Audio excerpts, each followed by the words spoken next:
నమస్తే, welcome to Vithi news Lucknow సమాజాయితం. నేను రమేష్. ముందుగా హెడ్లైన్స్. పోలవరంలో కేంద్ర మంత్రి పర్యటన, నిర్వాసితులతో మాట్లాడిన షేకావత్.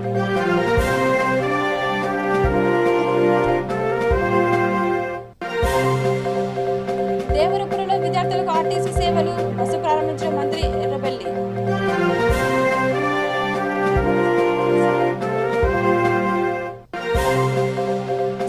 దీక్ష శిబిరాన్ని సందర్శించిన మంత్రి, నిరసనకారులకు మద్దతు తెలిపిన హరీష్ రావు.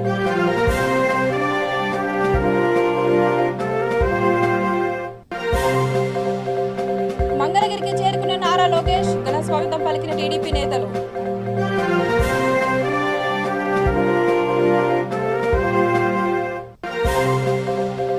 బైన్సాలో అంబేద్కర్ విగ్రహ ఆవిష్కరణ, హాజరైన అంబేద్కర్ మనవడు, ఎమ్మెల్యేలు.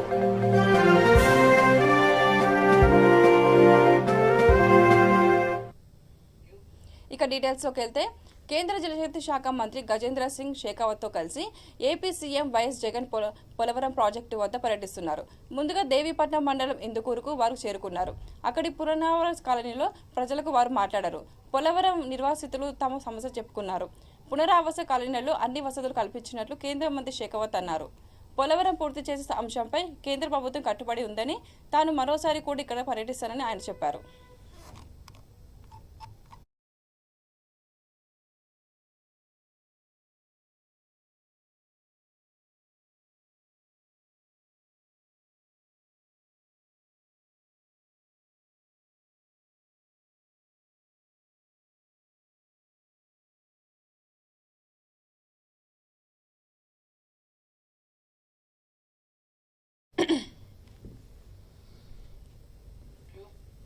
జనగామ జిల్లా దేవరూపల మండలం రామరాజుపల్లి గ్రామంలో విద్యార్థుల సౌకర్యార్థం మంత్రి ఎర్రబెల్లి దయాకర్ రావు ఆర్టీసీ బస్సు ప్రారంభోత్సవం చేశారు.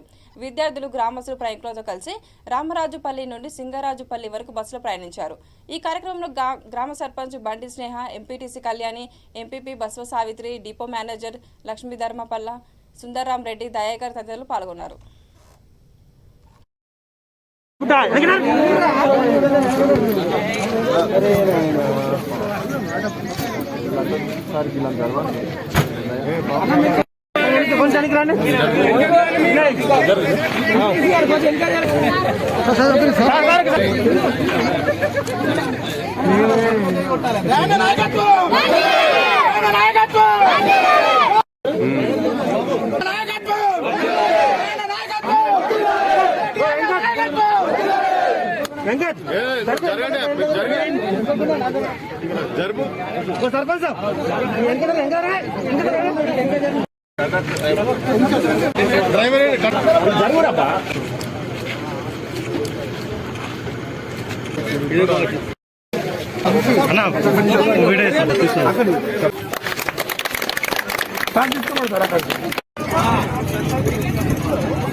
సీసీఐ సాధన కమిటీ దీక్ష శిబిరాన్ని మంత్రి హరీష్ రావు సందర్శించి మద్దతు తెలిపారు. ఆయన వెంట మంత్రి ఇంద్రకరణ్, ఎమ్మెల్యేలు జోగు రామన్న, బాపురావు, ఎమ్మెల్సీ దండే విఠల్, ఇతర ప్రజాప్రతినిధులు ఉన్నారు. కేంద్ర ప్రభుత్వ తీరుపై మంత్రి హరీష్ రావు తీవ్రంగా మండిపడ్డారు. సీసీఐ పునరుద్ధరణ చేసేందుకు కేంద్రంలోని బీజేపీ నేతలు మాత్రం మౌనంగా ఉన్నారన్నారు. బీజేపీ నేతలు దమ్ముంటే సీసీఐ తెరిపించాలని సవాల్ విసిరారు. సీసీఐ కోసం చేస్తున్న ఆందోళనకు టీఆర్ఎస్ పార్టీ తరఫున పూర్తి మద్దతు ప్రకటించారు. సీసీఐకి అన్ని ఇన్సెంటివ్లు ఇవ్వడానికి రాష్ట్ర ప్రభుత్వం సిద్ధంగా ఉంది. కరెంటు విషయంలో, నీళ్ల విషయంలో, ట్యాక్స్ల విషయంలో రాష్ట్ర ప్రభుత్వంల తరఫున పాత బకాయిలు మాఫీ చేసైనా సరే ఆదిలాబాద్ సీసీఐ పునరుద్ధరణకు రాష్ట్ర ప్రభుత్వం పూర్తిగా సహకరిస్తుంది. మీరు వెంటనే దీన్ని ఓపెన్ చేయాలి అని చెప్పి కూడా మేము డిమాండ్ చేస్తా ఉన్నాం. ఒకవేళ మీకు నడపడం చేత కాకపోతే మా రాష్ట్రానికి ఇచ్చేయండి. రాష్ట్ర ప్రభుత్వమే పూర్తి బాధ్యత తీసుకొని సీసీఐని పునరుద్ధరించడానికి రెడీగా ఉంది అని చెప్పి కూడా మేము మనవి చేస్తా ఉన్నాం. లేదు ఇద్దరం కలిపి చేద్దామా చెప్పండి. 51-49 సింగరేణి తరహాలో ఇద్దరం కలిసి రాష్ట్రం కేంద్రం తరఫున కూడా చేయడానికి కూడా రాష్ట్ర ప్రభుత్వం సిద్ధంగా ఉంది. కానీ మీరు ముందుకు రండి. సంస్థలు అమ్మేయడం కాదు, ఆస్తులు అమ్మడం కాదు, ప్రభుత్వ రంగ సంస్థల్ని మూయడం కాదు. సంస్థలు తెరవండి, మూతబడ్డాయి ఓపెన్ చేయండి. ఆ దిశగా ఇవాళ కేంద్ర ప్రభుత్వం పనిచేయాలి, ముందుకు రావాలని చెప్పి నేను డిమాండ్ చేస్తా ఉన్నా. అంటే కేంద్ర ప్రభుత్వం ఇవాళ ఏం చేస్తుంది, అన్ని అమ్మజెప్పే ప్రయత్నం చేస్తున్నారు. ఇవాళ ఎంత దొడ్డిదారిన ఆర్టీసీ మీద చాలా ఇబ్బంది పెడుతున్నారు. ఇవాళ డీజిల్ ధరలు, పబ్లిక్ ట్రాన్స్పోర్ట్ కూడా ధరలు పెంచుతాడే. పేదలకు ట్రాన్స్పోర్ట్ ఇచ్చేది ఆర్టీసీ. బయట పెట్రోల్ పంపులలో డీజిల్ ధర తక్కువ ఉంటుందట, ఆర్టీసీకి మాత్రం డీజిల్ ధర పెంచుతారట. ఇది ఎక్కడి కథ? ఇది మీరు ఎవరి మీద భారం వేయదలుచుకున్నారు?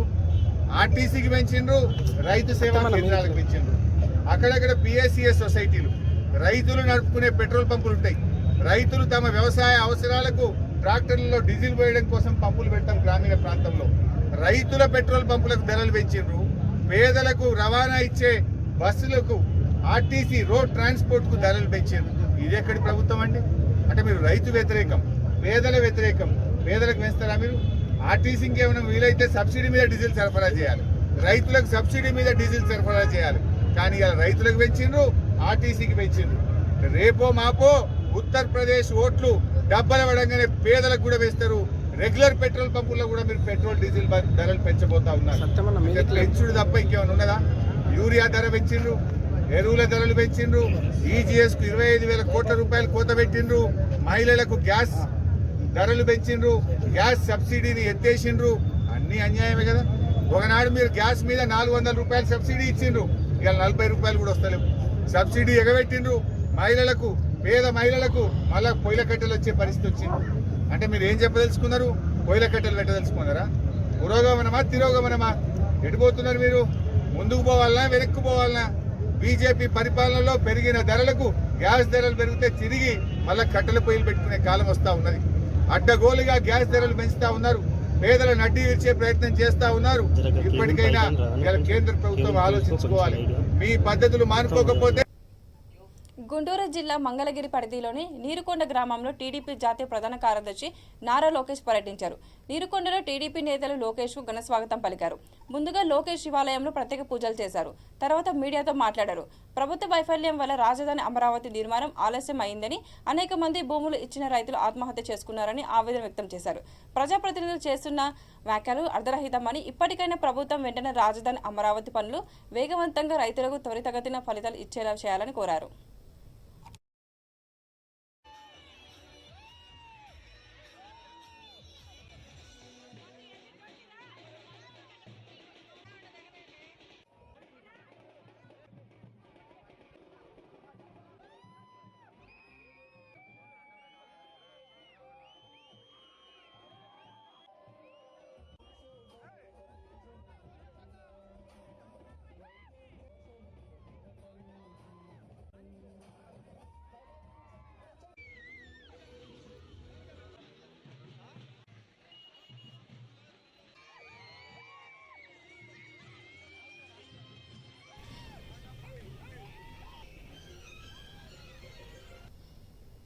నిర్మల్ జిల్లా బైన్సా పట్టణంలోని బస్టాండ్ గృహాంగణంలో ఏర్పాటు చేసిన 11 అడుగుల అంబేద్కర్ విగ్రహాన్ని అంబేద్కర్ మనవడు అడ్వకేట్ ప్రకాష్ అంబేద్కర్ చేతుల మీదుగా ఆవిష్కరించారు.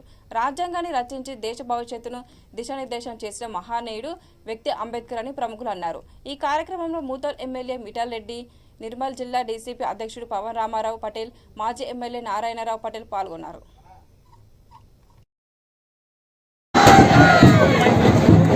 जय से बोलो, जय भीम बोलो, प्यार से बोलो, जय भीम बोलो।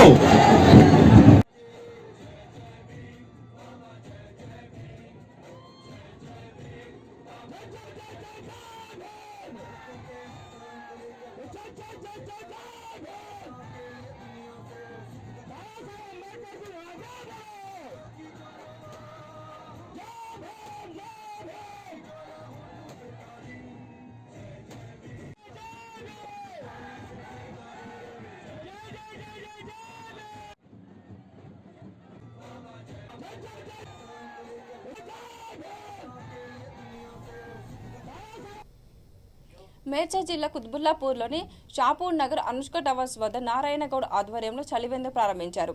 ఈ చలివేంద్రం ప్రారంభించడం ఆనందంగా ఉందని, బాటసారుల దాహం తీర్చడం గొప్ప విషయమని కార్పొరేటర్ సత్యనారాయణ అన్నారు. ఈ కార్యక్రమంలో మహిళా వార్డు ప్రెసిడెంట్ హేమలత, వార్డు మెంబర్లు, అపార్ట్మెంట్ వాసులు పాల్గొన్నారు.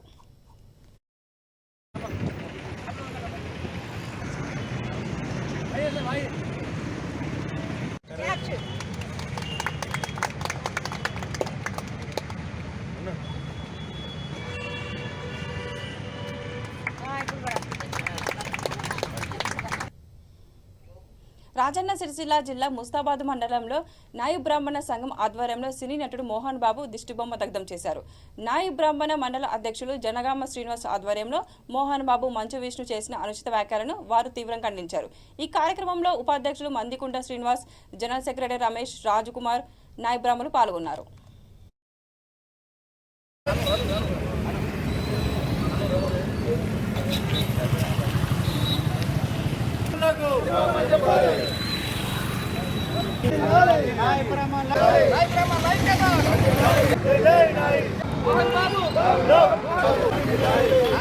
బ్రాహ్మణ సేవా సంఘం వారి ఆధ్వర్యంలో మంచు మోహన్ బాబు గారు ఏదైతే వర్గర్గా మాట్లాడినారో నాయి బ్రాహ్మణుల మీద దానికి నిరసనగా ఈరోజు వారి దిష్టిబొమ్మ తగలబెట్టడం జరిగినది. నాయి బ్రాహ్మణులు లేనిదే అతను తెర ముందుకు నాట్యం చేయలేకపోతాడు. మేము లేనటువంటి అయితే ఈరోజు ఆయన సినిమా ఇండస్ట్రీకే ఉండేది. సినిమా ఇండస్ట్రీ ప్రతి ఇండస్ట్రీకి ఒక నాయి బ్రాహ్మణుడు ఉంటుంది, వాళ్ళ కళ ఉంటుంది. మేము లేని వాళ్ళ కళనే ఉండదు. అసలు ఈరోజు నాయి బ్రాహ్మణ్ ఆ రకంగా వర్గర్గా మాట్లాడము అది మంచి పద్ధతి కాదు. తనను రిటర్న్ తీసుకురాదన్న మాట లేని ఎడల మేము రాష్ట్రం అంతటా నిరసన తెలియజేస్తాము. మోహన్ బాబు ఖబర్దార్. ఈయననే కాదు, సినిమా ఇండస్ట్రీలో చాలా ఇంతకుముందు అదేదో సీరియల్ దానిలో కూడా ఇలాగనే మాట్లాడి దానికి నిరసనగా తెలియజేస్తే ఆయన క్షమమని చెప్పడం జరిగింది. మీరు డబ్బు అన్నీ ఎంత ఉన్నా కానీ మీ అహంకారాన్ని తగ్గించుకోలే. ఆ తెలంగాణ సమయంలో కూడా ఇలాగనే దురుసుగా మాట్లాడితే మా నరసింహారెడ్డి అన్నగా మీకు ఉత్సవోయించిన రోజు అప్పుడు క్షమాపణ చెప్పడం జరిగింది. మీరు ఇప్పుడు కూడా మీరు క్షమాపణ చెప్పాలి. నాయ బ్రాహ్మణులకు లేని ఎడల సినీ ఇండస్ట్రీకే మా నాయ బ్రాహ్మణులు మేక వేయడానికి రారు, ఇక్కడి నుంచి కూడా రారు. మీరు దీనికి ఎట్టి పరిస్థితుల్లో నాయ బ్రాహ్మణులకు క్షమాపణ చెప్పి కోరాలని మా యొక్క మనవి. నాయ బ్రాహ్మణులకు క్షమాపణ చెప్పాలి. లేకపోతే సినిమా ఫీల్డ్ దెబ్బతింటుంది. అందరూ ఐక్యమత్యంగా ఉండి మేము రాష్ట్ర వ్యాప్తంగా ధర్నా చేస్తాం. మోహన్ బాబు మీద పుడితే సత్తే అన్నిటికీ మేమే నాయ బ్రాహ్మణులు అవసరం. ఈరోజు మంగళవారాలని కిచ్చపరిచినట్టు మాట్లాడాడు. మంచి ఇస్తూ మోహన్ బాబు క్షమాపణ చెప్పాలి. దీని గురించి దేని దాకా ఎంతవరకైనా మేము పోరాటం చేస్తాం. రాజన్న సిరిసిల్ల జిల్లా ముస్తాబాద్ మండలం పోతుకర్ గ్రామంలో డాక్టర్ బీఆర్కేఆర్ వైద్య కళాశాల వైద్యులు డాక్టర్ లక్ష్మీకాంత్ ఆధ్వర్యంలో నేషనల్ ఆయుష్ మిషన్ వైద్యులు ఉచిత వైద్యాన్ని శిబిరాన్ని నిర్వహించారు. శిబిరంలో కళాశాల విద్యార్థుల చేత ఇంటింటి సర్వే నిర్వహించి అన్ని రకాల జబ్బులను ఉచిత మందులు పంపిణీ చేశారు. తర్వాత ఆయుష్ వైద్యం యొక్క ప్రాముఖ్యతను వివరించారు. ఔషధ మొక్కలు ప్రతి ఒక్కరికి ఆరోగ్యవంతమైన జీవితాన్ని అందిస్తాయని చెప్పారు. గ్రామంలో ప్రతి నెల ఉచిత వైద్య శిబిరాన్ని నిర్వహిస్తామని గ్రామ ప్రజలందరూ సద్వినియోగం చేసుకోవాలని విజ్ఞప్తి చేశారు.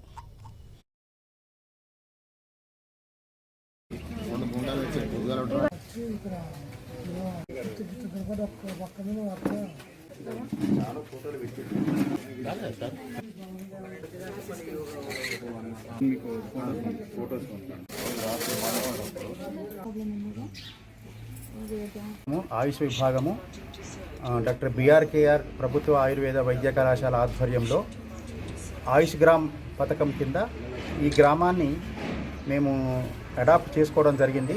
దీనిలో భాగంగా 3 రోజుల కార్యక్రమాలు ఇక్కడ జరపబడతాయి. ముఖ్యంగా హౌస్ హోల్డ్ సర్వే జరపబడుతుంది. అంటే ఒక్కొక్క ఇంటికి మా పీజీ స్కాలర్స్ కానీ, హౌస్ సర్జన్స్ కానీ, స్టూడెంట్స్ కానీ వెళ్ళి ఆ కుటుంబ సభ్యులందరినీ కూడా వాళ్ళని ఎంక్వైరీ చేసి ఒక ఫార్మాట్ ఉంటుంది. దాంట్లో హౌస్ హోల్డ్ సర్వే అంతా చేస్తారు. ప్రతి ఇంటికి ప్రతి కుటుంబ సభ్యుని కూడా అది చేస్తారు. వాళ్ళకి ఏదైనా జబ్బులు కానీ ఉంటే కనుక దాన్ని బట్టి మొత్తం సర్వే జరుగుతుంది. అట్ ద సేమ్ టైం ఇక్కడ ఉచిత వైద్య శిబిరం కూడా జరపబడుతుంది. ఈ శిబిరంలో అన్ని రకాల జబ్బులకి మనకి మందులు ఇవ్వబడతాయి.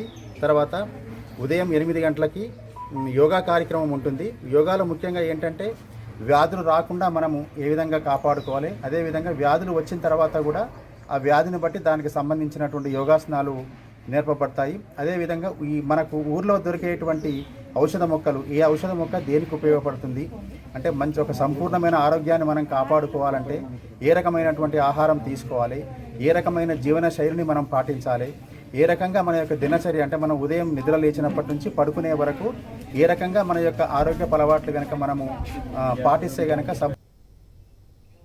గ్రామాలలో ఐకేపీ కొనుగోలు కేంద్రాలు ఏర్పాటు చేసి వరి ధాన్యాన్ని వెంటనే కొనుగోలు చేయాలని డిమాండ్ చేస్తూ జనగామ బీజేపీ కిసాన్ మోర్చా అధ్యక్షుడు వెంకరెడ్డి ఆధ్వర్యంలో జిల్లా కలెక్టర్కు వినతి పత్రం సమర్పించారు.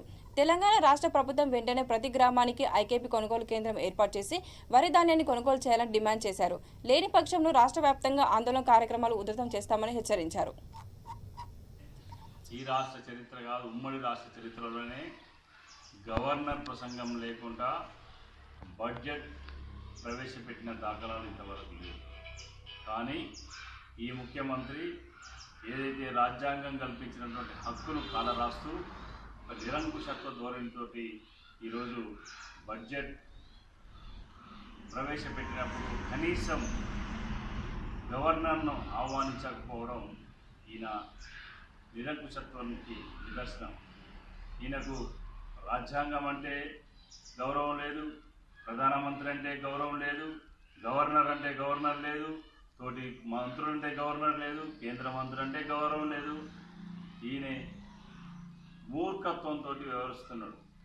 ముఖ్యంగా హుజూరాబాద్ ఎలక్షన్స్ తర్వాత భారతీయ జనతా పార్టీ గెలుపు ఏదైతే అక్రమంగా సంపాదించినటువంటి 600 కోట్లు ఖర్చు పెట్టినప్పటికి కూడా అక్కడి ప్రజలు భారతీయ జనతా పార్టీ అభ్యర్థి ఈటెల రాజేందర్ని గెలిపించి కర్రు కాల్చి వాత పెట్టినప్పటి నుండి కళ్ళు తాగిన కోతలే చిందరలు బందరలు వేస్తూ పత్రికాముఖంగా భారతీయ జనతా పార్టీ నాయకులను టార్గెట్ చేసి మాట్లాడుతున్న సంగతి మనందరికీ తెలుసు. ఈరోజు 600 కోట్ల రూపాయలు ఇచ్చి ఒక పీకే అనే రాజకీయ విశ్లేషకుని అపాయింట్ చేసుకోవాల్సిన అవసరం ఏమొచ్చింది అంటే, రోజు రోజు పెరుగుతున్నటువంటి భారతీయ జనతా పార్టీ ఆదరణను చూసి భయపడి ఈరోజు 600 కోట్ల ప్రజాధనాన్ని వెచ్చించి ఈరోజు పీకేని వెచ్చించిన వెంటనే ఈరోజు భారతీయ జనతా పార్టీ అంటే మీకు భయం పుట్టిందన్నది ప్రజలు గ్రహించారు. అయినప్పటికీ కూడా ప్రజలు సిద్ధంగా ఉన్నారు. నీ మాయ మాటలు ఇంకోసారి మోసపోవడానికి తెలంగాణ ప్రజలు అమాయకులు కాదు.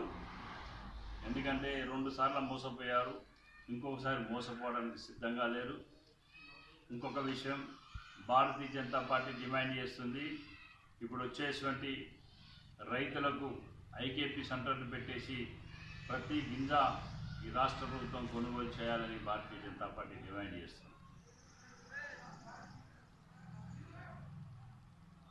అదేవిధంగా మొన్న భారతీయ జనతా పార్టీ నాయకుల ఎదుగుదల చూసి భారతీయ జనతా పార్టీ నాయకులపైన కార్యకర్తలపైన ఏదైతే దాడి చేసిందో భారతీయ జనతా పార్టీ దాన్ని తీవ్ర. జనగామ జిల్లా వడ్లకొండ గ్రామంలోని రమేష్ అనే గీత కార్మికుడి ప్రమాదవశాత్తు తాటి చెట్టుపై నుండి కింద తీవ్ర గాయాలయ్యాయి. అయితే ఈ ప్రమాదంలో ఆయన ఎడమకాలు విరగడంతో జనగామలోని కేకే హాస్పిటల్ చేర్పించారు. అక్కడ వైద్యుడు డాక్టర్ సుల్తాన్ రాజు, డాక్టర్ జల్లి మహేష్ శస్త్రచికిత్స చేశారు. తర్వాత 3 రోజుల్లోనే రమేష్ నడవడం ప్రారంభించారు. తనంతటా తాను నిలబడి నడుస్తుండడంతో కుటుంబ సభ్యులు హాస్పిటల్ యాజమాన్యానికి సర్జరీ చేసిన వైద్యులకు కృతజ్ఞత తెలిపారు. మంచి వైద్యం అందించిన కేకే హాస్పిటల్ వారికి ధన్యవాదాలు తెలిపారు.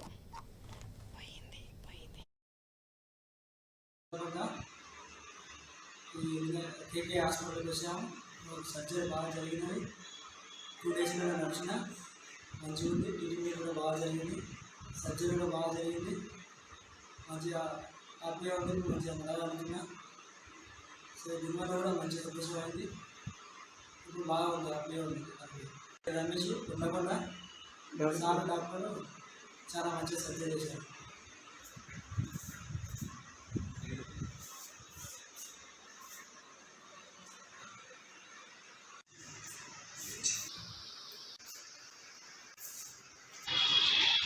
కేకే హాస్పిటల్లో కన్సల్టెంట్ ఆర్థోపెడిక్ సర్జన్. మన దగ్గరికి 1 week బ్యాక్ మన హాస్పిటల్కి 1 week బ్యాక్ ఒక పేషెంట్ వచ్చాడు, రమేష్ అనే పేషెంట్. ఇతను అనుకోకుండా గాడి చెట్టు నుంచి కింద పడి కాలేలో పడుతున్నాడు. యాంకిల్ ఫ్రాక్చర్ అయింది, క్యాల్కేనియం ప్యాలెస్, ఇంకా క్యూబర్ ఫ్రాక్చర్స్ కూడా అయ్యాయి విత్ సబ్టాలర్ డిస్లొకేషన్. ఈ రమేష్కి మనము 3 days బ్యాక్ మన హాస్పిటల్లోనే సర్జరీ చేసాము. కేవైఎస్ విత్ ఇలిజరా ఫిక్సేషన్ చేశాము. ఇప్పుడు ఇతను 3 days అవగానే మనం పేషెంట్ నడిపించగలుగుతున్నాం. పెద్దపల్లి జిల్లా రామగుండ పట్టణంలోని తబీదా ఆశ్రమంలో కాంగ్రెస్ పార్టీ బీసీసీఎల్ రాష్ట్ర అధ్యక్షుడు శ్రీకాంత్ గౌడ్ జన్మదిన వేడుకలు ఘనంగా నిర్వహించారు. కేక్ కట్ చేసి ఆశ్రమంలోని పిల్లలకు స్వీట్స్ పంపిణీ చేశారు. ఈ కార్యక్రమంలో జిల్లా కాంగ్రెస్ పార్టీ బీసీసీఎల్ అధ్యక్షుడు పెండ్యాల మహేష్ పాల్గొన్నారు. విద్యార్థి నాయకుడిగా, యువజన నాయకుడిగా శ్రీకాంత్ గౌడ్ అనేక పోరాటాలు చేశారని ఆయన కొనియాడారు.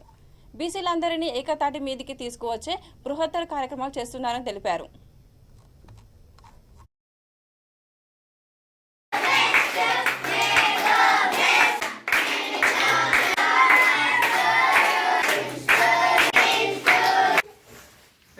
అధ్యక్షులు శ్రీకాంత్ గౌడ్ అన్న బహుజనుల ఆశాజ్యోతిగా ఏదైతే బహుజన రాజ్యం కోసం 400 ఏళ్ల క్రితమే గోల్కొండ కిలాను ఆక్రమించుకొని బహుజనుల యొక్క సత్తాను చూపించినటువంటి సర్దార్ సర్వాయి పాపన్న వారసుడిగా ఇవాళ శ్రీకాంత్ గౌడ్ అన్న గారు బీసీసీఎల్ రాష్ట్ర అధ్యక్షుడిగా నియమించబడ్డ నాటి నుంచి తనదైన శైలిలో అనేకమైనటువంటి కార్యక్రమాలు చేస్తూ ఇవాళ కాంగ్రెస్ పార్టీ బలోపేతం కోసం పనిచేస్తూ మాలాంటి యువకులందరినీ కూడా ఎంకరేజ్ చేస్తూ ఇవాళ బీసీసీఎల్ ముందుకు తీసుకోబోతున్నటువంటి శ్రీకాంత్ అన్న గారి పుట్టినరోజు వేడుకలు రామగుండం పట్టణంలో గత 14 సంవత్సరాలుగా ఎవరైతే పిల్లలు ఉన్నారో వాళ్ళందరికీ కూడా ఉజ్వల భవిష్యత్తును అందించాలని చెప్పి తబితా ఆశ్రమం నిర్వహిస్తున్నటువంటి నిర్వాహకులకు అభినందనలు తెలియజేస్తూ ఈ రోజు తబితా ఆశ్రమంలో శ్రీకాంత్ అన్న పుట్టినరోజు వేడుకలు ఘనంగా నిర్వహించుకోవాలని కాంగ్రెస్ పార్టీ బీసీసీఎల్ జిల్లా కమిటీ ఆధ్వర్యంలో నిర్ణయం తీసుకోవడం జరిగింది. ఎందుకంటే ఇక్కడ ఉన్నటువంటి పిల్లలందరూ కూడా భావి భారత పౌరులు.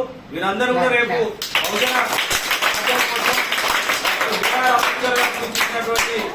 డాక్టర్ బిఆర్ అంబేద్కర్ గారు సూచించినటువంటి రాజ్యాంగబద్ధంగా అదేవిధంగా అబ్దుల్ కలాం గారు, మదర్ తెరీసా గారు ఎవరైతే ఉన్నారో వారందరి స్ఫూర్తిగా భవిష్యత్తులో వీరు మంచి స్థానంలో ఉండాలని వీరందరి ఆశీస్సులతోటి ఆ భగవంతుని ఆశీస్సులతోటి రాబోయే రోజుల్లో శ్రీకాంత్ అన్న చట్టసభలోకి పోయే విధంగా బహుజనుల ఆశాజ్యోతిగా ముందుకు పోవాలని చెప్పి ఆ భగవంతుని ఆశీర్వాదం శ్రీకాంత్ అన్నకు ఉండాలని మనస్ఫూర్తిగా కోరుకుంటూ బులెటిన్ ముగించే ముందు మరోసారి హెడ్లైన్స్.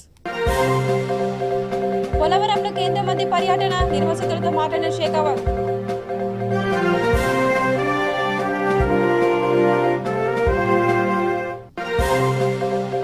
దేవరపురంలో విద్యార్థులకు ఆర్టీసీ సేవలు, బస్సు ప్రారంభించిన మంత్రి ఎర్రబెల్లి.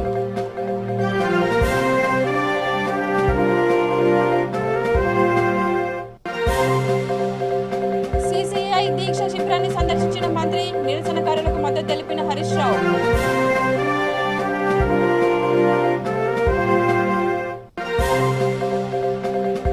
మంగళగిరికి చేరుకున్న నారా లోకేష్, ఘన స్వాగతం పలికిన టీడీపీ నేతలు.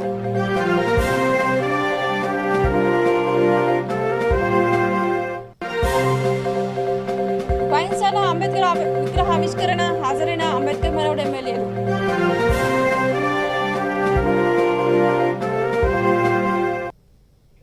ఇవి బులెటిన్ అప్డేట్స్. చూస్తూనే ఉండండి వీటి న్యూస్ లక్నో సమాజం. నమస్కారం.